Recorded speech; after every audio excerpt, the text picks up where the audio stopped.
Hi everybody, welcome to Lake Greenwood. We're up at the lake for just a couple of days and the light is always really good in this room, so I thought I'd take a chance to film some video while I'm up here. Well, I hope you're doing well. I'm Kay. Welcome to Bead Sisters, and we're going to be talking about some finished projects, a work in progress, some yarn purchases, and some plans.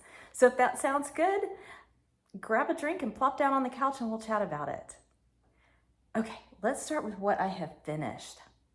Let's start with the Sunflowers Will Rise hat. What do you think? I really enjoyed this.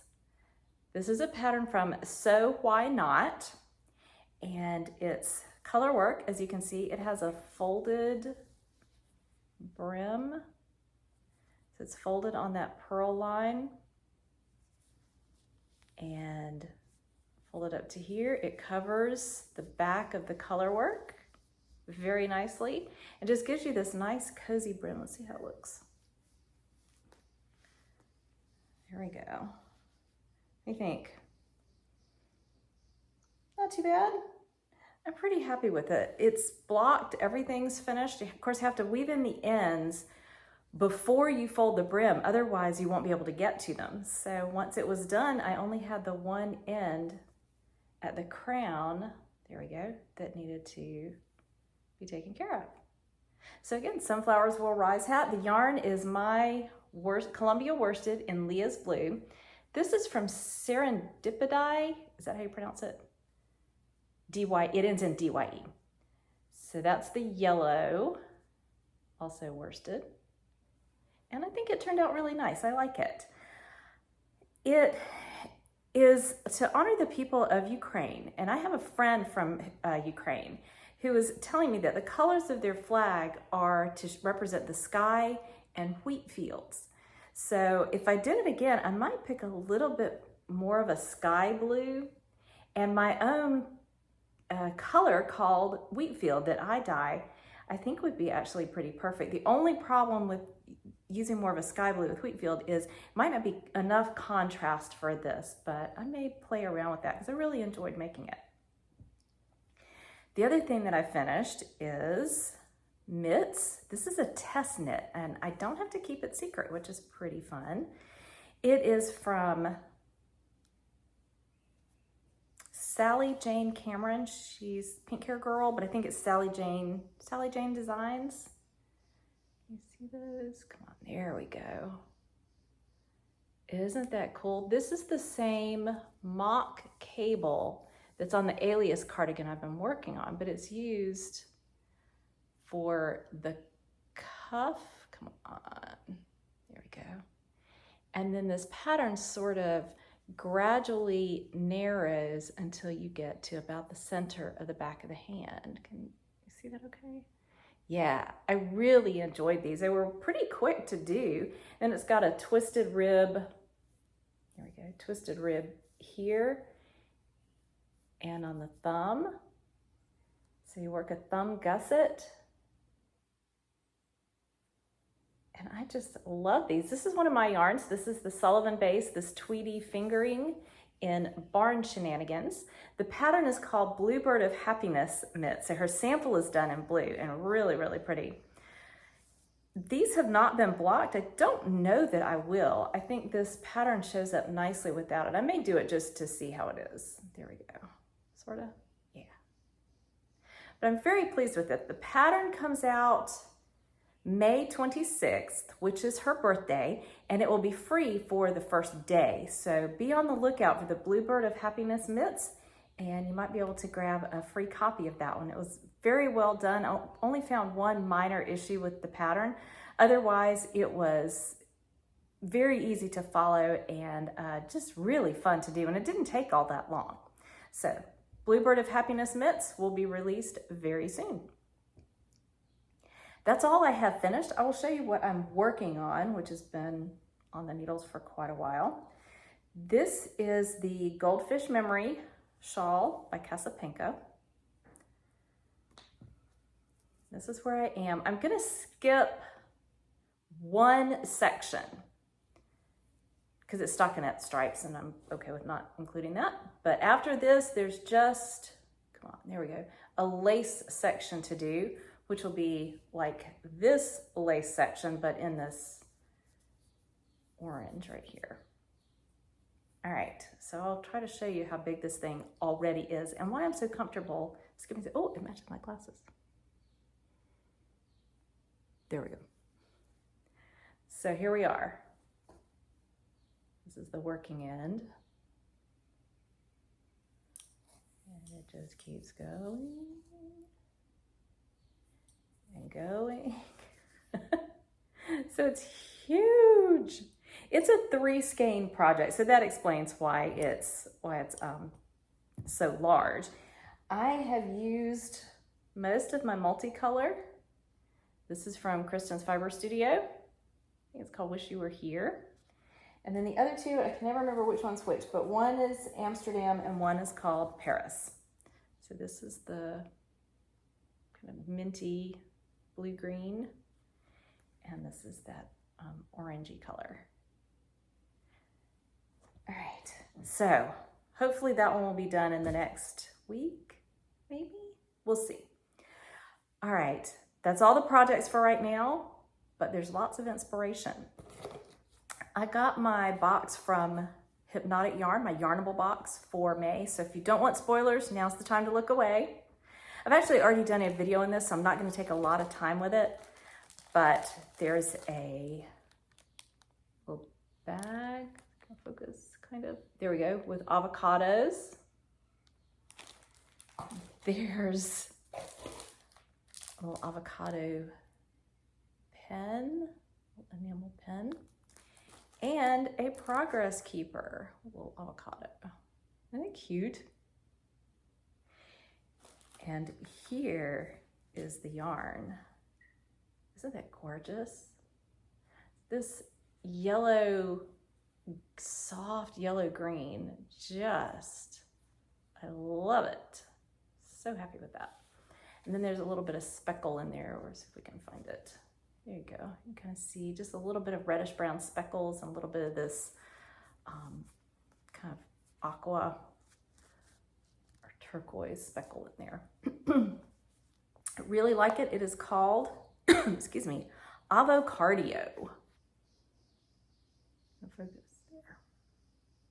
Really pleased with that. They do a great job. If you were looking for a subscription yarn box, I'm very impressed. It's always on time. They give me a heads up that it's coming, and it's just been well done every time. And I always feel like they are being a reliable business, which is something pretty wonderful to discover. Okay, I went to Savannah last weekend with my family, and I was able to go to the Frayed Knot, which is a yarn shop in Savannah. It's near the Pirate's House restaurant, by the way, if you're in the area. And I bought some yarn. 3 skeins, actually.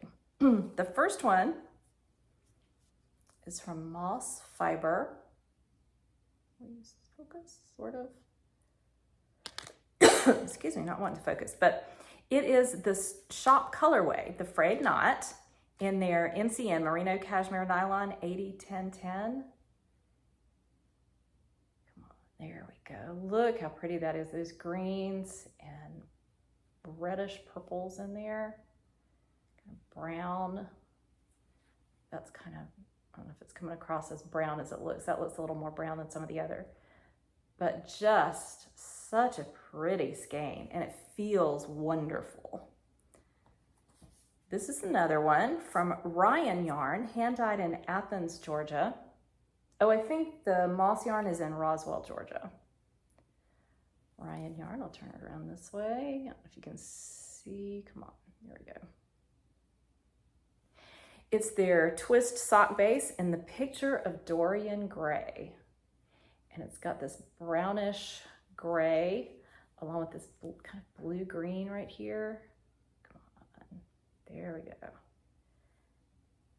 I am really liking it. There we go, now you can see it better. I am not sure what this one's gonna be. It's a superwash nylon base, so it could definitely be a pair of socks, but I think that would lend itself well to a lot of interesting projects. That might even work held double, I'm not sure. And, oh, here's the other one.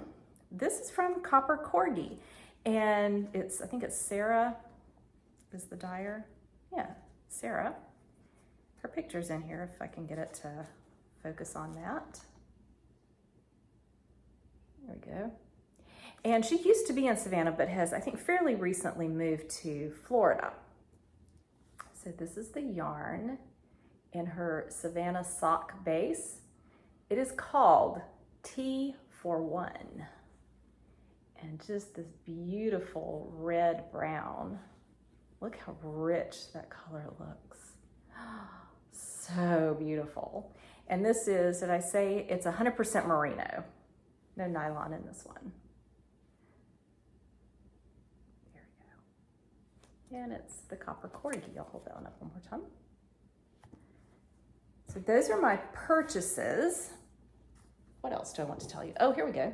A magazine that I found. This is unrelated to knitting. So if you're not interested in knitting, there's only a little bit more knitting planning talk coming up. I was in the library, and I like to look at magazines at the library. I hardly ever subscribe anymore, but I do enjoy looking at magazines, so I check them out at the library. Well, this is one I saw at the library. It's not available for checkout yet. It's called Cottages and Bungalows, and I look at this one pretty regularly at our library, but this one I really wanted to own. It actually took me a while. I could not find a good way to purchase a single issue online. I tried lots of places and they all were just a subscription. But I am just in love with this particular issue. Look how inviting that is on the water. But in flipping through, there are lots of different styles in here, but they just all were appealing to me. So this is more like camp, lake house kind of thing. I liked that. But there's others that are more like our lake house with lots of white and views, that kind of stuff. I don't know if you can see that one.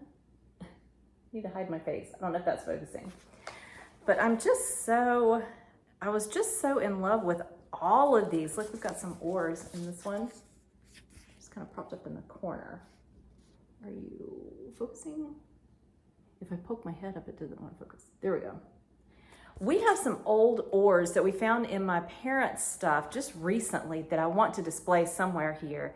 There's a fair amount of just open white walls here, so plenty of room for displaying stuff like that. But anyway, I was really excited to find it. I'm looking, there was a kitchen with a lot of blue and white, and we're currently redoing our kitchen with blue and white cabinets. And I feel like I saw that. Okay, this is not exactly like ours, but it does have the blue. Our blue is going to be more this blue. Focusing.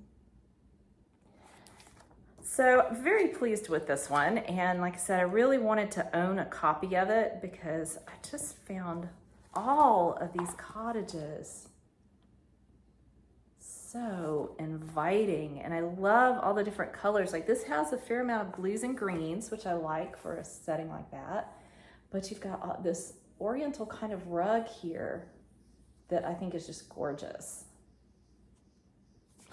So anyway, if you like that kind of style, Cottages and Bungalows, and this is the June-July 2022 issue. I am making some travel knitting plans. We are going to Iceland before too much longer. We're going to be gone for a week and flying, obviously. So I'm just curious what your usual travel projects are if you are going to be on a plane. I typically take socks on little tiny bamboo 9-inch circulars because they're like toothpicks. I've never had a problem with those in security. I don't even remember if it was that. I once had somebody ask me to not knit during either takeoff or landing, and I don't think that was actually about the needles. I think it was more if you drop stuff, it'll be hard to get out in an emergency. But other than that, I've never had a problem with the little bamboo circulars. So that's probably what I'm gonna do. And I have lots of gorgeous fingering weight to choose from at the moment. Even my Yarnable Box one, I'll pull it out again, would be beautiful as a sock project for that trip. But if you have any other suggestions for travel, particularly to Iceland, I would love to hear about it. I saw a horror story on, I think it was Twitter. Somebody actually had I think they were ChowGoo needles, and they just literally cut the needles off the cable holding them. Moment of silence. That was flying out of the airport in Madrid. I've flown out of that into and out of that airport. And I kind of remember, I had forgotten about it, but I remember being warned about the airport in Madrid that they were tended to have a reputation for being harder on knitting needles than other places. But it was so sad seeing those little tips cut off. Oh. But anyway, at least the project was saved. So hopefully she was able to get some new needles and get her project back on the go again. But oh, that was just painful. So my plan, like I said, is probably going to be socks and maybe an extra skein of yarn in case I finish. We're only going to be there a week. And I hear that the yarn shopping there, particularly for Icelandic Lopi yarn, which is I think it's a single. I think it may always be a single. But I think of that as more sweater knitting kind of stuff. So I don't know that I'd be picking up a skein of that to start another pair of socks. So we'll see. But I am looking forward very much to yarn shopping in Iceland. The last thing is my sewing projects. I bought fabric from a couple of different sources recently and for various projects. I got a fat quarter bundle. I think it's Riley Blake. I wrote it down on here. Yeah, it's 21 fat quarters from Riley Blake. I got it at the quilt shop in West Columbia. If you're familiar with the area, it is Creative Sewing Machine Center, and they were servicing my sewing machine. So of course, while I was in there, I did some shopping. This is a red, white, and blue patriotic kind of fat quarter bundle, and it's called Land of Liberty. So I'm gonna get that washed. I might work on that this summer. I'm not sure exactly what it's gonna be, but I would love to make a quilt for my family room out of that we can use in the summer. I switch out my decorations seasonally. I have fall stuff September to Thanksgiving, and then Christmas stuff through December. Then January to Valentine's Day is Valentine decorations. Then I have some St. Patrick's Day stuff, and then Easter. And those kind of come fast. Once I switch out my fall stuff, it feels like it's pretty fast switching those out. But after roughly mid-May, I switch over from my Easter stuff to my red, white, and blue for the rest of the summer until it's time for fall stuff. And I don't have a red, white, and blue quilt. I have a wall hanging size quilt, but I don't have one for our family room space. I've got fabric that I could probably even do 2 lap quilts. So if I get ambitious, maybe I'll do that. I will let you know how that goes. It'll be something fairly simple. My quilting skills are limited, but I really enjoy playing with the fabric. I think the other thing I have is maybe a layer cake. I can't remember the other fabric collection that I have, but I think it might be a layer cake. So either of those projects will lend themselves well to a lap quilt. The other fabric I bought, I think those might actually be fat quarter bundles as well, that I got at Joann's. These have yellow and gray, and I think there's some kind of fox orange in there. Those are going to be for baby projects. There are lots of babies at our church, lots of young families there, and so I like to have a collection of baby gifts ready to go.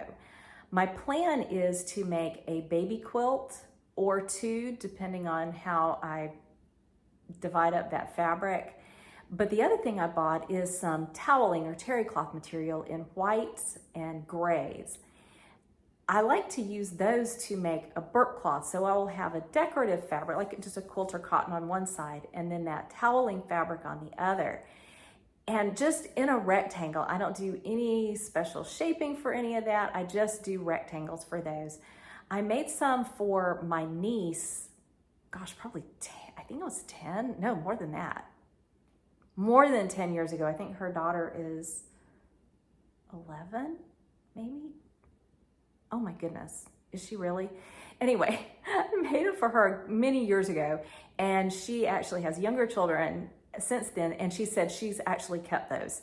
So I was feeling pretty good about it. I think that's probably a really practical gift, something that you can use the whole time they're little, and frankly, even when they're older, when you have a child making a mess or child's getting sick, that kind of thing, it's nice to have something that wipes up easily and can be thrown in the washer. So anyway, I'll get those going before too much longer. I would like to wash all of that fabric for sure before I use it.